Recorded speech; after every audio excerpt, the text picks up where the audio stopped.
Buenas tardes y bienvenidos a un día más al Centro Sefarad de Israel. Ayer tuvimos el acto conmemorativo de las víctimas del 7 de octubre junto con la Embajada de Israel y hoy celebramos otra actividad relacionada con esa temática y intentamos hacer, pues, sobre todo a través del arte, el pensamiento, pues un poco la experiencia traumática que vivieron las personas en Israel a raíz de los atentados terroristas de Hamas. Sí, que no se oye bien, perdón. Y hoy vamos a hacer una actividad junto con la Embajada de Israel de nuevo, su consejero cultural que está ahí con nosotros hoy también, que luego dirá unas palabras. Vamos a realizar una actividad que consiste en la presentación de un documental de una cineasta que está aquí también, que ha venido desde Tel Aviv, vino ayer, que se llama Kineret Hay-Gillor. Y después de la proyección del documental, pues habrá un coloquio con ella de unos 30 minutos en los que también le podrán hacer preguntas. Le haremos también nosotros preguntas para un poco descifrar en sí el contenido del documental y de la historia. No vamos a desvelarlo para aquellos que no lo conocen porque pienso que es más interesante que lo vean y que después ya lo comentemos y entremos en un diálogo. Así cada uno pues saca sus propias conclusiones. En cualquier lugar, pues muchas gracias por venir. Es siempre un placer tener público. Es el motivo, lo que nos alimenta a nosotros, lo que nos permite difundir nuestras actividades y de alguna forma llegar a la audiencia, que es lo más importante, ¿no? Así que nada, le paso la palabra al consejero cultural de la Embajada de Israel, buen amigo de la Embajada de Chac, y por favor. Muchas gracias.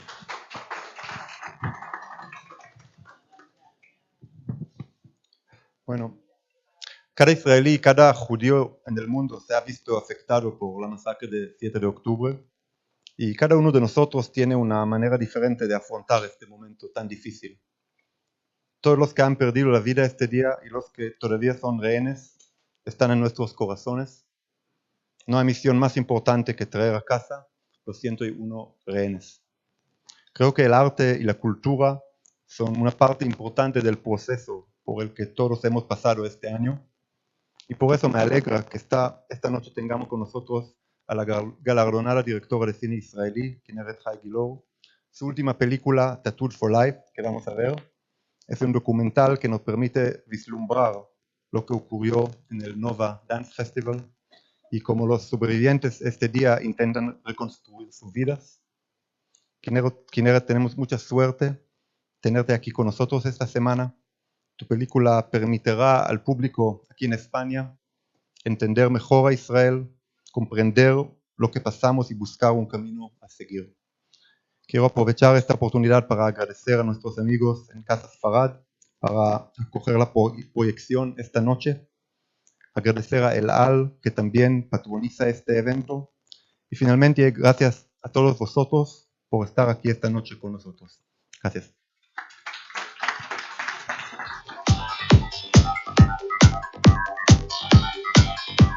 Wow.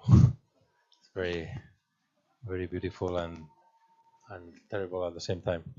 So, yeah. Well, so I think the best thing would be to introduce you properly. You're here. You came yesterday from Tel Aviv. You're here in Madrid, and you're presenting this very difficult documentary and very positive at the same time. The hope is very important, and maybe you can give us some words about the process of creation of the documentary. Yes. So, good evening. And first of all, I would like to thank you both, Iftach and Jaime, and your amazing team for choosing to bring this film and for the opportunity to share part, even a small part, of our story. 7 of October, like most Israeli, I was shocked. I remember listening to the news without the ability to comprehend what they are saying.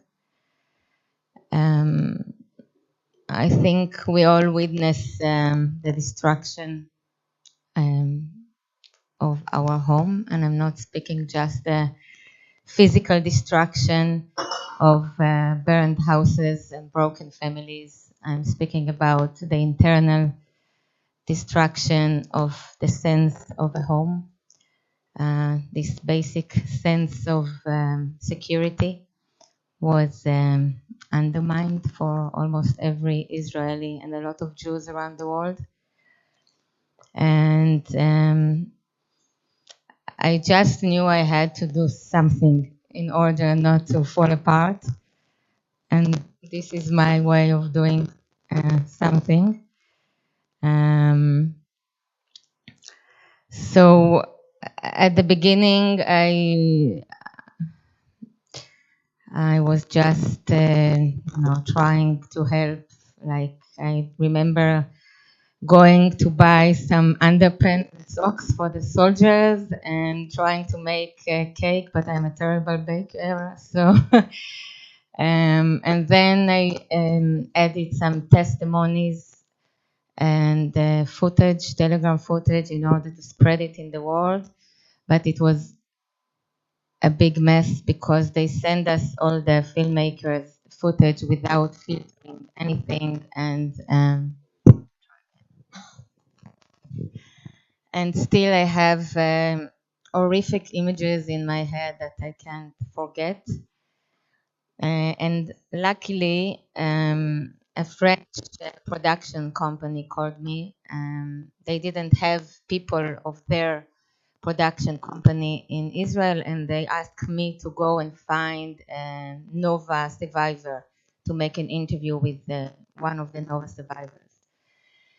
And I found someone. It wasn't difficult. There were lots of people, and most of them really wanted to share and speak. And I remember while interviewing him, I could notice the mud under his fingernails from digging a hole and trying to hide from the terrorists. And I thought to myself that I don't just want to report about the horrors. I want to find a way to capture the experience, what they are dealing with after that day.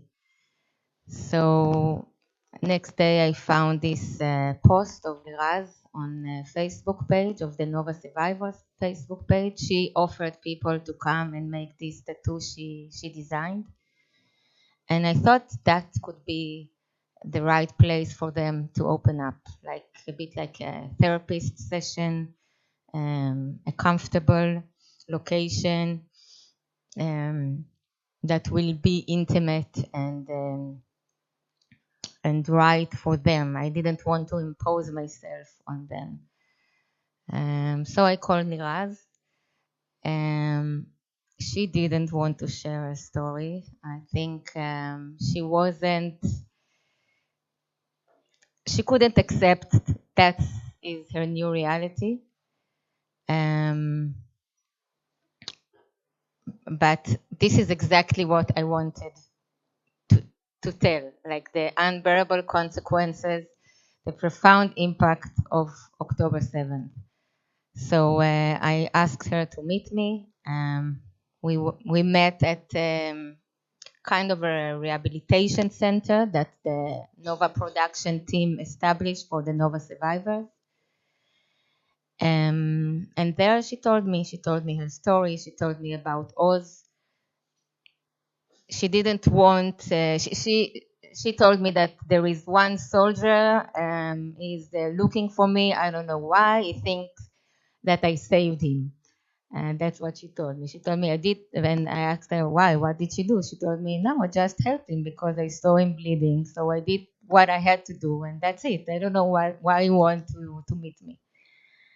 And that's exactly like the experience and the moment I wanted to capture. So I suggested to come along with her and to be with her in that moment. And this is what you watched. How did you manage to do this balance between the terrible experience and the hope and resilience? So it's kind of a very, there's a very good balance. I think it was kind of expression of what I felt and what I'm still feeling.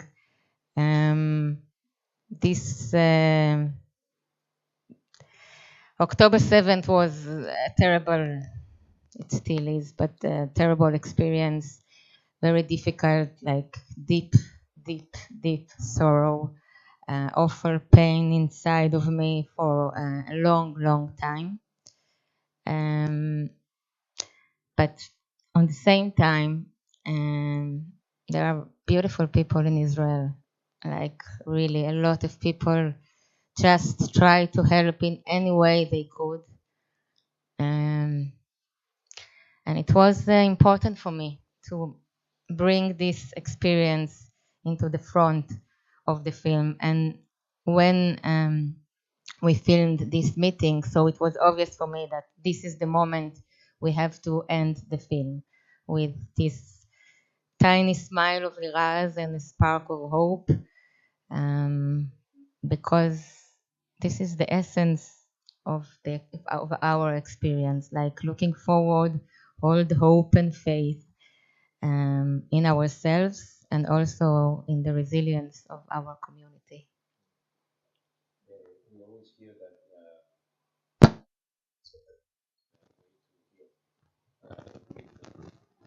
the truth of see that for some it can be reality.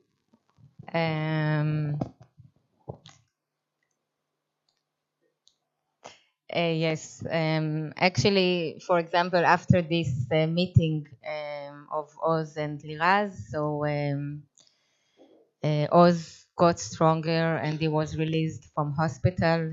Liraz agreed, not agreed, but she went back to work at the same workshop she used to work with Ro. Until then, she couldn't think about going back to work and try to create and build stages and art again, but she did after that. Yes, of course. I think this is the best way to deal with grief and sorrow and loss and everything. And all my films are dealing with loss and complicated situation in life. But it's very important for me also to see the good in our long, complicated journey of life. I was going to ask exactly about that. Your films are, many of them have to do with difficult situations. My team and I, we started to watch the film about the abandoned baby. And we started to cry, and then we stopped in the middle of this film. And I wanted to ask, was this a different experience for you than your other films, and how? It was a completely different experience. First of all, it was short. Like usually you work a long time on a documentary. It's a long, frustrating process. But with this film, I don't know how and why. It just felt right. I didn't have to. I didn't want to. Usually, I show my film to a lot of people from our industry, and we are consulting, we are thinking. But this film, yes, I had to show it, of course, also for the Israeli Film Fund that supported this film, and thanks to them, we could produce this film. But each one who watched this film said, okay, this is it. Like it felt so right. And you know, it was really, I remember that I screened it in like international audience in Israel after it was in Doc Aviv Film Festival, and one came to me and said, wow, she's smiling, really? Do you think it's okay that she's smiling? And I said, of course it's okay. It's like, this is the reason I want. That's what we want, we hope for, that people will smile again.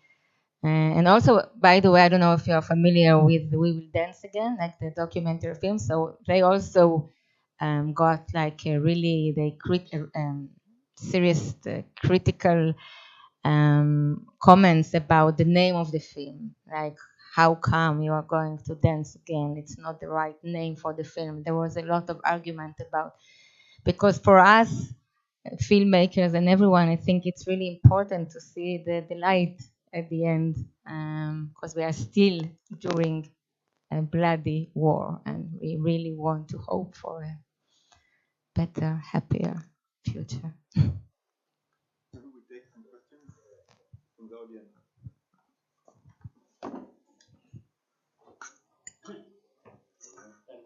Quería felicitarte por el documental que ha hecho, que es muy interesante. Usted lo ve como un documental de conciencia histórica y un homenaje a las víctimas que pasó a Israel, y también una enseñanza a los demás para que veamos que no vuelva a ocurrir lo que pasó en Israel.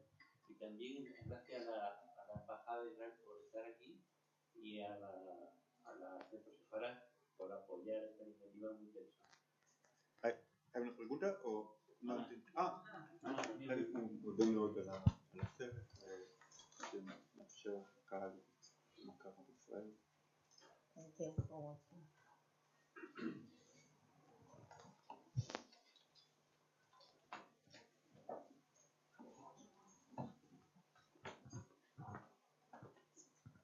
Thank you. I'm very impressed and moved, and I think it's right when you say that you got the right tone at the right place to communicate. Yeah, so much information and emotion and thought.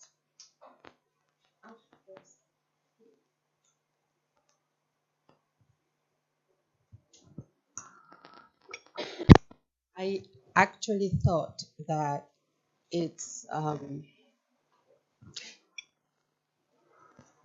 the fact that the main character, or the protagonist, well, I'm speaking in terms of film, the witness, the victim, is smiling most of the film, and I think that's impressive, and that's I think it's the whole point of it. Yeah. And if I can establish a relation, I'm interested in how to approach this from more like an academic perspective. Yeah. So I was thinking, did you have in mind when, because I've had the feeling that you were, it seems as if things came out, I mean, not naturally, because there's plenty of work behind it, obviously, but it seemed that things were fitting almost magically in the right place.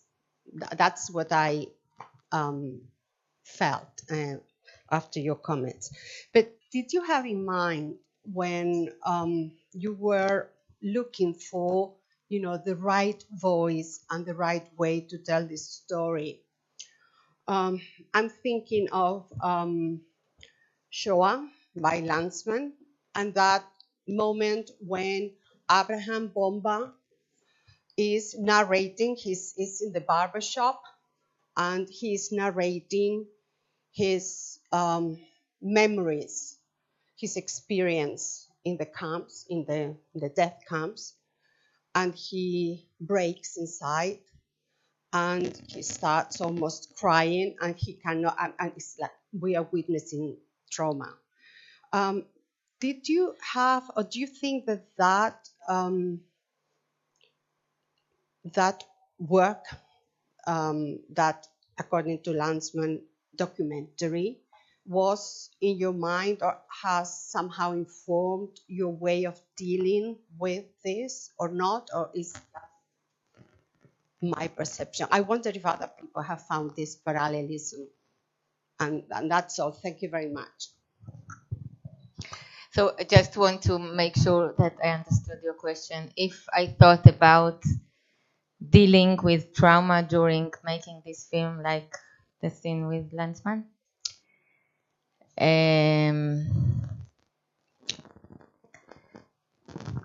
Yes. Yes, but I have to say that because we filmed it like really few days after October 7th. It was a completely different approach, because it's not my first film. I did another film, not the one with the abandoned babies, but I did also a film that told the stories of three protagonists and how they deal with injured of their beloved one during wars or terrorist attacks, PTSD, physical wounded, and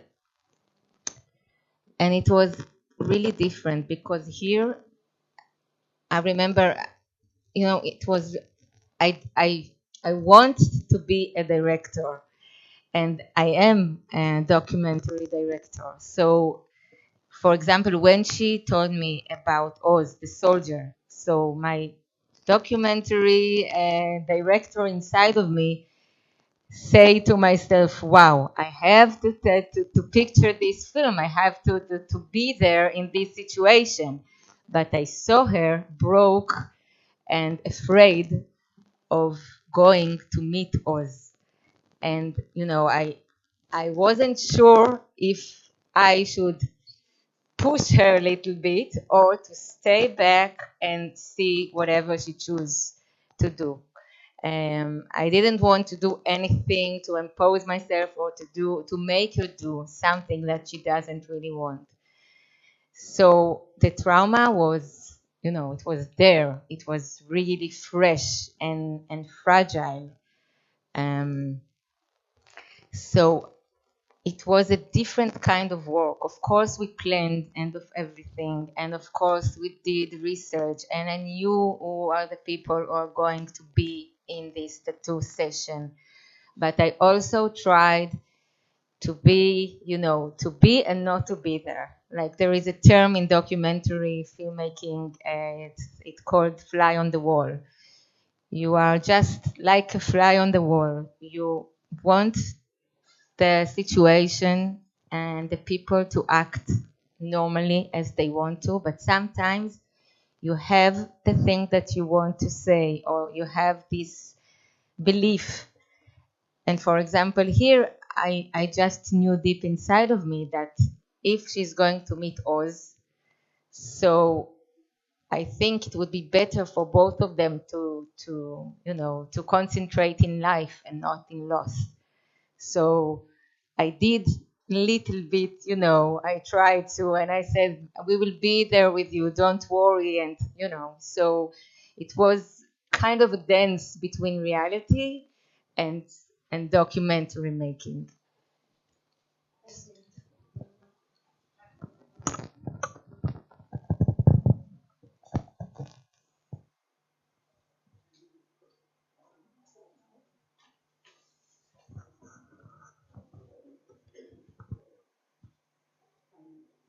I was wondering, more people came to get the tattoo and were filmed, and at the end, while editing, decided to be left out. And if so, what were your guidelines, or what led you to decide who is in and who is out? So actually there was another day of shooting. The first one we did it at this rehabilitation center. And yes, there were lots of powerful stories also there. But I felt that in this studio there was something magical and very authentic. So I chose these stories and not the other one, because I just felt it's more intimate. There was, after we made this film and people saw this film at Doc Aviv Film Festival, so a lot of people came to Liraz and asked to make this tattoo. So they became kind of a tribe of those tattoo survivors. Also Dror Mother, the character that, so she made also a tattoo here on her finger. And yes, it's become bigger and bigger and bigger, this tattoo fraction. And what led me to choose this particular story, I just wanted them to be very specific. I chose the one who spoke about specific experience or something that we can imagine and see in our eyes, and not like general experience. Yes, we went there and that, and I didn't really care for the details. Like there were lots of stories with, I don't say they are not important, but a lot of details. We went there, we see that. I didn't want that. I looked for the emotion, for the things that I can hear and I can imagine myself during this tour the trip to India, or like these stories that each one of us, Israeli, Jew or not, can relate.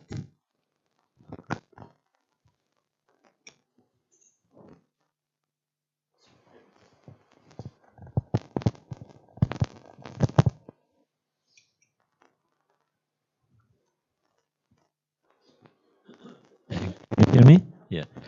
Well, congratulations. It was a very anguish as to what is going on today in the Israeli society. That I question, my question is,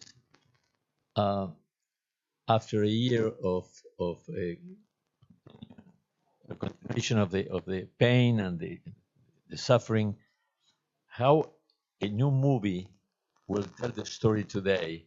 How much resentment and anger and hateful or hatefulness would be in a new story if there is a hypothetical new story? How your story will change after a year of war and so much pain in with the hostages and everything that is going on?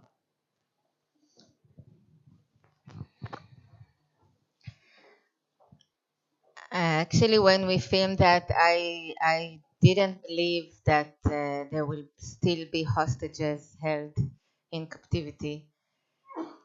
And I remember that because the premiere screen was at Tel Aviv, so we wrote down at the beginning, during this making of the film, there are still hostages.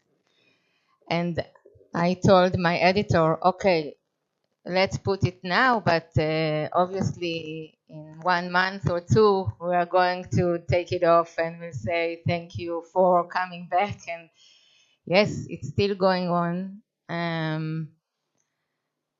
How it's going to change, I don't know. I really hope it will. I hope people will be able to relate to human stories. I hope that humanity will shine the brightest it can, and people will seek for better future, peace, and hopefully they will see these people. They will understand they can be their children, they can be their friends, and they will, I don't know, I hope it will do good. I really hope. You know that Shiri, my friend, we were friends from while we were a teenager, and when I watched the film, now she lives in Madrid. She lives in Madrid. And when I watched the film now, Shiri was a bit look like Liraz. And when she was 20, when 20 years old, and then I thought to myself, like Liraz, she could be me and Shiri if it was 20 years ago. She could be every one of us. And this is why I feel so part and related to these characters. They are part of us, of our community. So I hope people will see that and they will understand.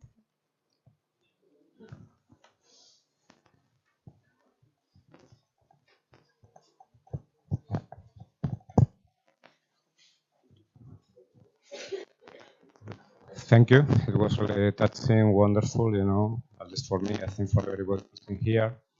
My question is basically after this turning point in your life, not just October 11, when you did this documentary, do you think your career, professionally speaking, is going to change in some different way? Your future is going to be different, your documentaries, your shootings?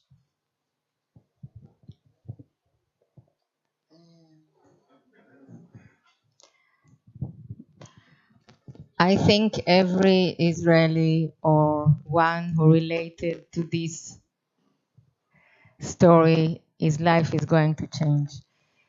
Yesterday when we had the screening, someone asked me if I'm doing a film, like if I'm making another film about October 7th. And I'm making a different, another film on a totally different subject, but every film now that I'm going to do will be related to October 7th. It's part of our life, like every situation that we experience is part of our life. So I'm sure it changed something inside of me. And yes, I'm going to express it in my future film, of course. Well, we have to finish. Kineret, thank you very much. Also, the cultural attaché of the Embassy of Israel has been really a pleasure. It's very interesting to approach the 7th of October through art, and I think yesterday and today we had very wonderful experiences in terms of how to confront this horrible situation and moment through the expression of art, and how to be able to heal through these different expressions as writing or documenting these stories, these terrible stories. Thank you very much. It's been wonderful to have you here today, and we hope to see you again in Madrid with another story. Hope it's gonna be less sad, but thank you. Thank you very much.